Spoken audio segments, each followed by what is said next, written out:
Hi again. I've entitled today's short talk, Why Do I Need You to Like Me? And it's a play on words, to be honest. I was thinking about this. There is a reason I'm talking about this, but I was thinking about it. And I was thinking, do I need you to like me? Is it a need? I would argue that it's not. Do I want you to like me? That's a little bit different. You know, we all like to be liked, but do we need to be liked? And what brought this up for me was actually this medium, Facebook. You know, I found myself putting posts on Facebook, and I've done this for a while, and then checking how many people have liked it. I actually made myself laugh when I was doing it. You know, checking to see how many people liked a post. What's that about? But then it got me thinking.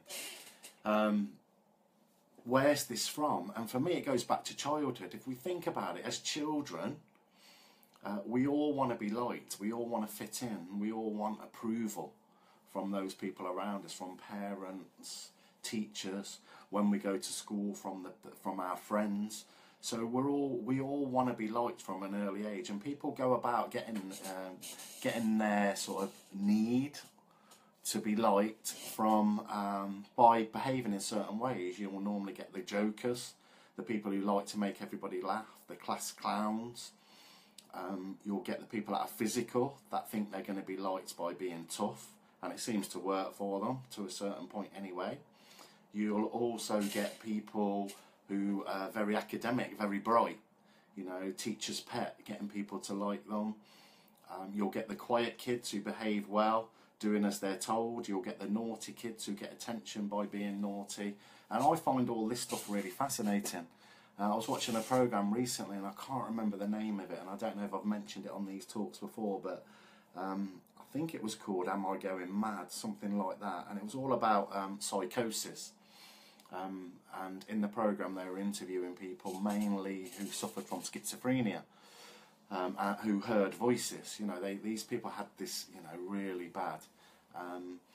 But at the end of the programme, they came up with a really surprising, surprised me, a statistic that said that all psychosis, things like schizophrenia, 80% of people that have these illnesses, their illnesses are caused by childhood trauma.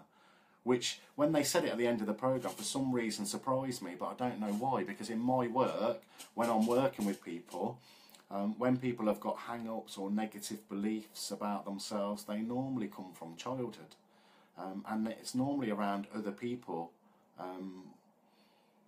Yeah, well, trauma's a little bit different, but a lot of it, you know, a lot of it is about being liked and trying to fit in, which I guess is what I'm trying to say here today.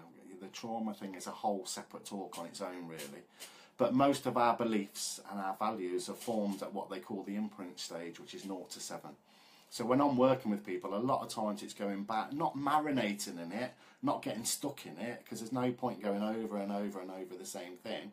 But I do believe that you do have to go back, dip into it, see where these beliefs are coming from, and then you can change them once you're aware of what your old beliefs are.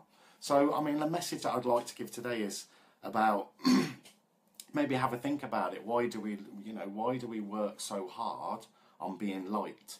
And if we look at things like Facebook, you know, most of the images we see on Facebook, I know people who put things on Facebook and they're completely different to the image that they're portraying. You know, if you met them, you'd meet a completely different person.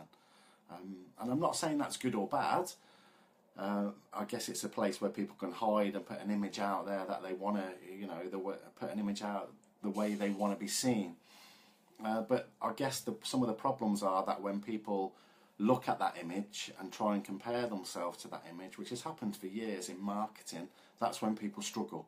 You know, so we're trying to live up to a false image, which is impossible, really. We're setting ourselves impossible goals, which makes us feel bad about ourselves again. So, like I said, the point with today's talk is about, I guess for me, it's about being authentic. The most important person to like you is you. And that might sound really cheesy, and I've said this before, and I know some people don't get it, and it actually winds some people up, which is, you know, which for me would be, I'd love to work with those people. Why are you getting wound up by the thought of having to like yourself? But I've found in my own life, and this comes with age as well, that the more I get to like me and accept me, warts and all, it's really ironic, the more people seem to like me, but the less that seems to matter to me. But I guess it's because people are seeing the authentic you. When we wear a mask, you know, no matter how good that mask is, it's still a mask. And I'm a big believer that people will see behind that mask. So it's more important to be authentic. But to be authentic takes a risk. You know, you're showing parts of you that you normally want to keep hidden. So, like I say, my own experience in life is the more authentic I've been, the more I've been able to share my vulnerabilities with people, my fears, the more people seem to like me. So, like I say, give it a go. Maybe work less on getting other people to like you so much, and work on liking yourself, warts and all. Because once you can accept that, you'll be much more content in life, you'll be much more happier, and maybe something for me to work on as well, we won't be checking Facebook so much to see how many people liked us. So, but I've got no doubt I'll still be checking afterwards to see how many people like this post. So enjoy the rest of your day, and again, hopefully I'll speak to you tomorrow. Take care. Bye.